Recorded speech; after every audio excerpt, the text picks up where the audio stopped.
एक notice issue किया है जहाँ पे दे हैव टू, जहाँ पे सारे स्टॉल्स और शॉपकीपर्स को उनका नेम डिस्प्ले करना होता है। तो आप इसको किस तरह से देखते हैं? आपने ट्वीट भी किया है इसके बारे में।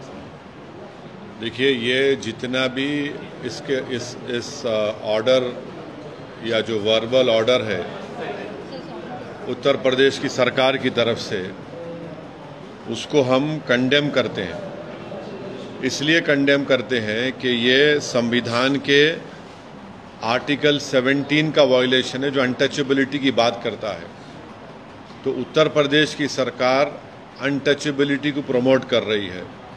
इस तरह का ऑर्डर देकर के नाम रखना और अपने रिलीजन का इजहार करना, बताना, ये आर्टिकल 21 राइट टू लाइफ का भी वायलेशन है और आर्टिकल 19 राइट टू लाइवलीहुड का भी ये वायलेशन है। दूसरी बात ये है कि जब से वो उत्तर प्रदेश की सरकार ने ऑर्डर दिया है, मुजफ्फरनगर में जितने ढाबे हैं उन ढाबों से मुस्लिम एम्प्लॉइज़ को निकाल दिया गया है। तीसरी बात यह है कि उस हाईवे के ऊपर मैकडॉनल्ड है, KFC है, पिज़्ज़ा हट है, आपके कैफ़े कॉफ़ी डे है, उसके ऊपर क्यों नहीं बोल रहे लोग? उनसे क्या कुछ बातचीत हो गई क्या आपकी? पांचवी बात यह है कि ये जो ऑर्डर है उत्तर प्रदेश की योगी आदित्यनाथ सरकार का, ऐसा दिख रहा है कि हिटलर की रूह उनमें समा चुकी है। ये क्रिस्टल नॉट मूवमेंट लग रहा है। हिटलर भी एक जूडन बॉयकॉट करते थे, इस तरह का बॉयकॉट हो रहा है उत्तर प्रदेश की सरकार की तरफ से। भाई, आप होते कौन है ये करने वाले? क्या एक यात्रा का इतना उनको आप इम्पोर्टेंस देंगे और दूसरों की लाइवलीहुड को बर्बाद कर देंगे आप क्या एक ही समुदाय के लिए कि उसके लिए काम करेंगे? कॉन्स्टिट्यूशन कहाँ गया फिर? कॉन्स्टिट्यूशन क्या कहाँ चलेगा? कौन से कचरे की बिन में चलेगा कॉन्स्टिट्यूशन? फिर मोदी जी संविधान को उठा के चूमते। ये सब नाटक ड्रामा हो रहा है। तो ये स्टेट की तरफ से हिंदुत्व की जो तंजीमें हैं, ऑर्गेनाइजेशन है, उनके प्रेशर में आकर ये बोला जा रहा है कि आप मुसलमान की दुकानें मत जाओ। क्या है ये? किस लिए हो रहा है? आप उनको आइडेंटिफाई कर रहे हैं, ये हिंदू की दुकान है, ये मुसलमान की दुकान है, इसका नाम अबू बकर है, इसका नाम अली है, इसके पास मत जाओ आप। ये क्या है ये? और आखिरी बात यह है कि मैं चैलेंज कर रहा हूं, रिटर्न ऑर्डर निकालो आप। योगी आदित्यनाथ में अगर हिम्मत है तो रिटर्न ऑर्डर निकाल के बताओ हमारे को इसके बारे में। क्लियर डिस्क्रिमिनेशन हो रहा है मुसलमानों से। ये कॉन्स्टिट्यूशन की, संविधान की धज्जियां उड़ाई जा रही हैं। हमने आर्टिकल 17 के जरिए अनटचेबिलिटी खत्म किया, आप अनटचेबिलिटी ला रहे हैं। आप राइट टू लाइफ के खिलाफ है, राइट टू लाइवलीहुड के खिलाफ है। तो ये क्लियर कट डिस्क्रिमिनेटरी ऑर्डर है और ये बताता है कि ये मुसलमानों को सेकेंड ग्रेड सिटीजन बनाना चाहते हैं उत्तर प्रदेश में, पूरे देश में। और पूरा जो लार्जर इनका स्कीम है उसका ये इम्प्लीमेंटेशन हो रहा है। और मुजफ्फरनगर के ढाबों से पूरे मुस्लिम एम्प्लॉयज को निकाल दिया गया है। आप ही के दूसरे टीवी चैनल की रिपोर्ट है, आपके निकाल दिया गया है। बताइए क्या कर रहे हैं आप? क्यों जुल्म कर रहे हैं साहब? इतनी नफरत क्यों है बीजेपी को मुसलमानों से? आपकी संविधान की ड्यूटी निभाइए ना आप। सर, इसमें क्या कोई पॉलिटिकल वो भी देखते हैं, क्योंकि बाई इलेक्शन यूपी में होने वाला है। देखिए, ये इलेक्शन वो इलेक्शन, ये इनकी कंसिस्टेंट हिंदुत्व की आइडियोलॉजी के ऊपर ये लोग अमल कर रहे हैं। अपीसमेंट किसका हो रहा है बताइए? इस तरह का ऑर्डर निकालकर अपीसमेंट आपके वोटर का कर रहे हैं और मुसलमानों को बदनाम कर रहे हैं आप बाज़ाब्ता स्टेट गवर्नमेंट बोल रही है कि मुसलमान की दुकान पे आप मत जाइए, बॉयकॉट करिए उनका आप। और पिछले कई सालों से तो हिंदुत्व ऑर्गेनाइजेशन तो यही बोल रही है कि मुसलमानों का समाजी बॉयकॉट करो, सोशल बॉयकॉट करो। यही हो रहा है।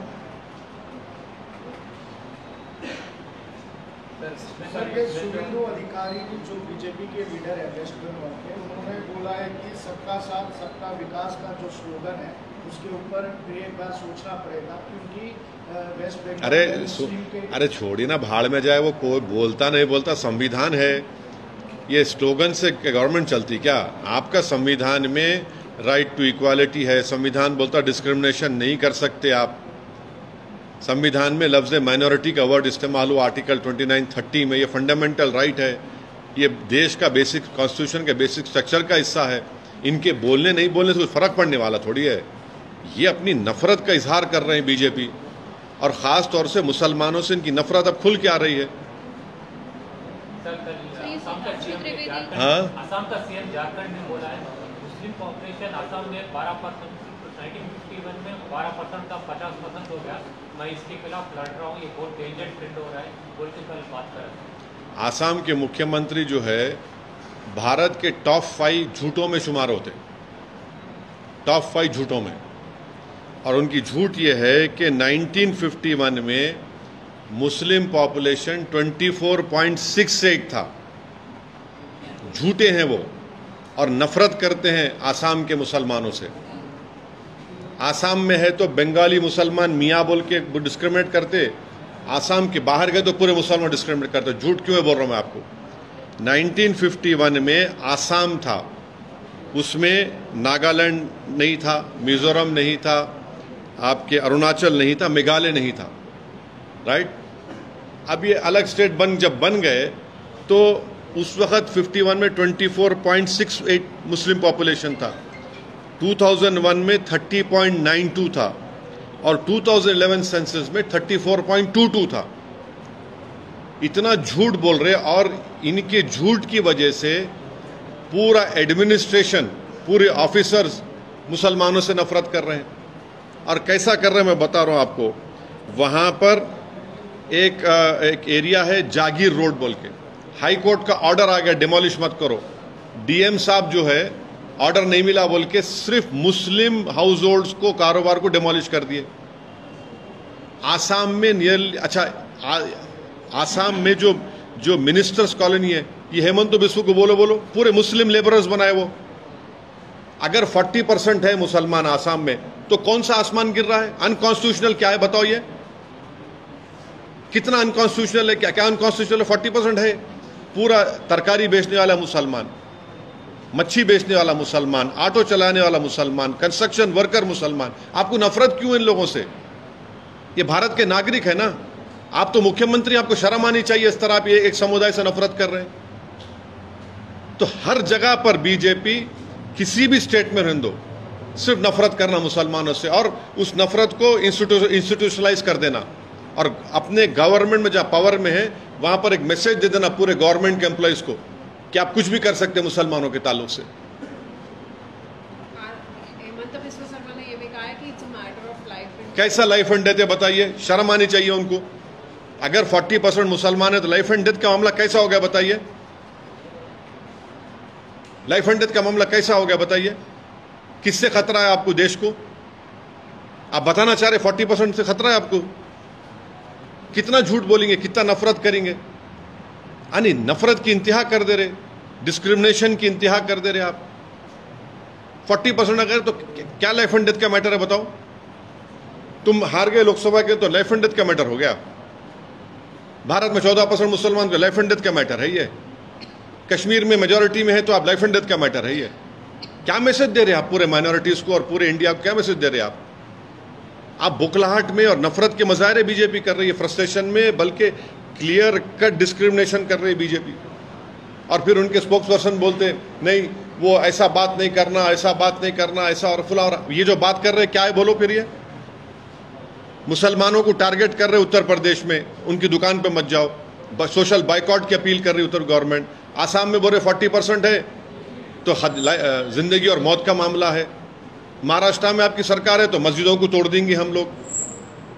क्या हो रहा है फिर ये?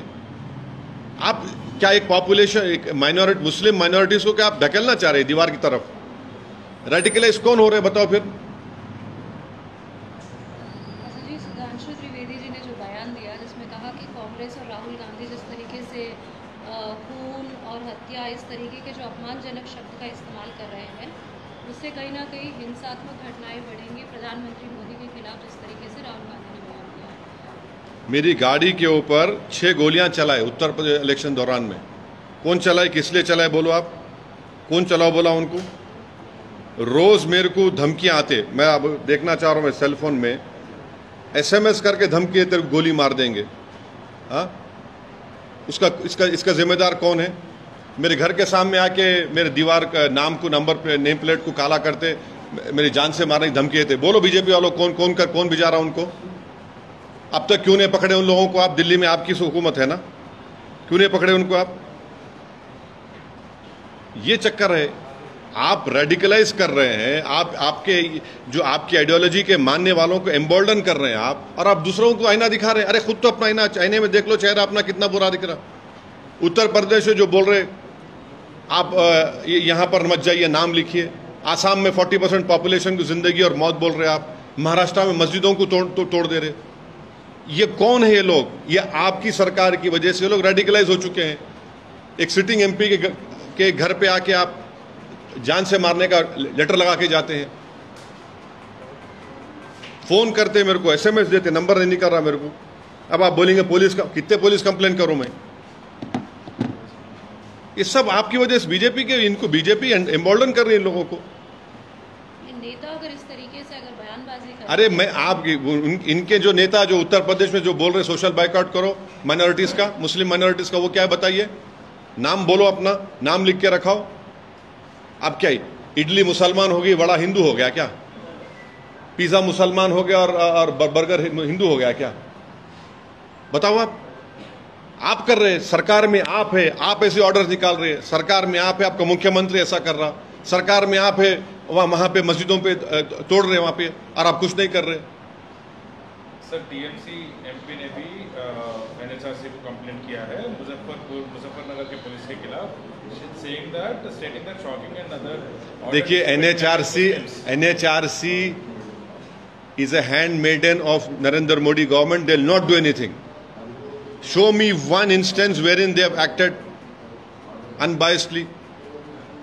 Look at the record of sending reports to the international organizations. What are they doing? NHRC is completely now, they're not reacting to all these atrocities which have been committed on minorities. What is the National Minority Commission doing? When the government in power and their party and their ministers, their chief ministers are openly asking for boycott and discrimination of Muslim community and saying that Muslims population is a matter of life and death, what does that tell you? It clearly shows their hatred towards the Muslims.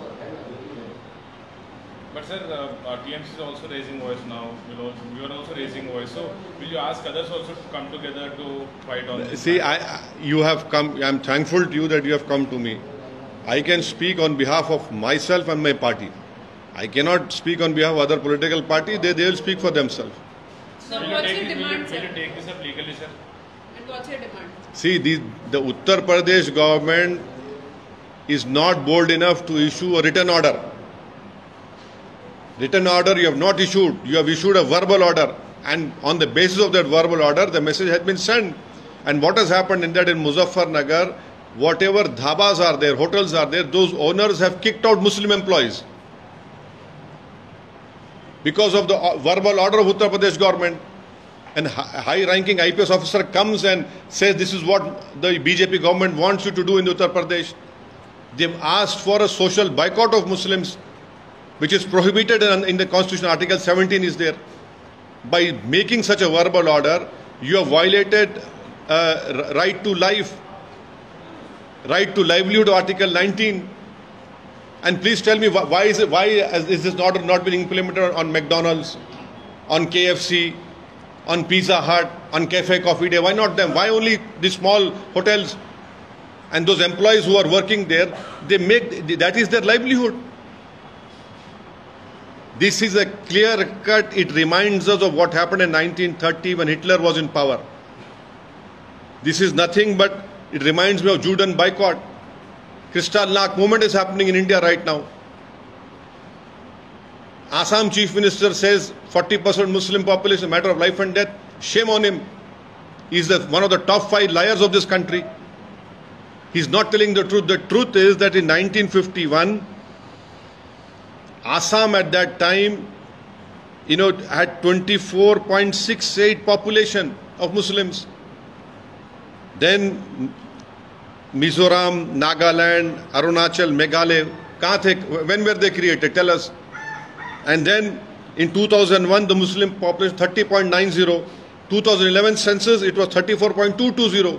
Now we are in 2024. It might be or 40%. So what? Who constructed this minister's colony? The Muslim laborers. Who sells vegetables? Sells fish, meat, auto drivers, laborers. Why are you so fearful with this population? They are Indians. You don't have the right to call them in this way. Matter of life. What matter of life and death? Politically, you should lose. I hope you lose badly over there in Assam. I hope that your party is wiped out on the face of Assam. But you have no right whatsoever to target 40% of Muslim Assam. What is the message you're sending to the whole country? It is the BJP leaders and the chief ministers who are indulging in this dog whistle politics, who are openly asking for social boycott or openly saying Muslims are a threat to this country. This is their clear-cut policy of discrimination and hatred. It feels like we are living in 1930 Hitler's era now. Budget session start हो रहा है, उसको लेके कुछ अभी जब budget session शुरू होगा तब बोलेंगे ना, अभी क्या बोलेंगे? सर, मुहर्रम के मौके पर कल जुलूस निकाला गया था उत्तर प्रदेश और मध्य प्रदेश में, वहाँ पर फलस्तीन के झंडे लहराए गए, तो उन लोगों के आप फलस्तीन का स्टैंप निकाले, जो निकाला उसको डालो जेल में। कौन स्टैंप निकाले थे? निकालो, आपकी सरकार बीजेपी निकाले ना, निकालो जेल में डालो उसको। फलस्तीन का स्टैंप कौन निकाले थे? ओवैसी की गवर्नमेंट थी क्या? आप स्टैम्प निकाले, डालो जेल में उन लोगों को, स्टैम्प निकालने वाले को। और स्टैम्प अगर फ्लैग निकाले तो कौन से कानून में बुक कर रहे हैं आप उनको? अमेरिका के सेनेटर्स आए थे, 10 सेनेटर हिमाचल प्रदेश गए थे दलाई लामा से मिलने के लिए। वहां अमेरिका के फ्लैग लहराए, केस नहीं बुक करेंगे उनके पर तुम? मोदी गवर्नमेंट अमेरिका का फ्लैग लहराए तो केस नहीं बुक होगा, पैलेस्टाइन लहराए तो केस बुक होगा। क्या नफरत है आप लोगों को? अमेरिका के 12 सेनेटर्स आए थे वहां पे, जिसको प्राइम मिनिस्टर बाद दिल्ली मिले। दलाई लामा से मिलने गए, वहां पर तो पूरे अमेरिकन फ्लैग जलाए। अरेस्ट करो लोगों को भी आप, वहां भी तो देखो ना क्या हो रहा। फिर आप बोलो अरेस्ट करो बोल के, आप एक डिसीजन लो। आप सिर्फ नफरत करना। ये जो रशिया वाला जो मामला है, उसमें कुछ लोग अभी भी हैं जिनको अभी तक अब प्राइम मिनिस्टर जाकर गवर्नमेंट ऑफ इंडिया ये बोली कि उनको वापस लेकर आएंगे। अभी भी गुलबर्गा का एक बच्चा है, कश्मीर के बच्चे हैं, पंजाब हरियाणा के बच्चे हैं, उनको फौरन लाना चाहिए। आपकी जब वहाँ की रशिया की सरकार से बात हुई तो लाना चाहिए, उनको वापस लाइए। वहाँ के हम रिक्वेस्ट करेंगे वहाँ के इंडियन एम्बेसडर से, हमारे एम्बेसडर स्टाफ से, कि वो रशिया की गवर्नमेंट से कोऑर्डिनेट करके उनको प्रेशर डाल के हमारे इंडियंस को वापस लेकर आए। आप यहाँ पर सेफली लेकर आए। उनके पेरेंट्स परेशान हैं, बच्चे परेशान हैं, उनके सब लोग परेशान हैं। कुछ लोगों को डिक्लेयर डेथ भी बोला गया, लेकिन मार्च या फरवरी की बात है, लेकिन अभी तक नहीं हुआ। क्या वही हम उम्मीद करेंगे कि उनका जो भी उनका जिंदा है तो वापस लेके आइए। अगर उनका डेथ हो गया तो कम से कम ऑफिशियली बता के उनकी डेड बॉडी मिल सकती तो वापस इंडिया को लेकर आइए। ओके।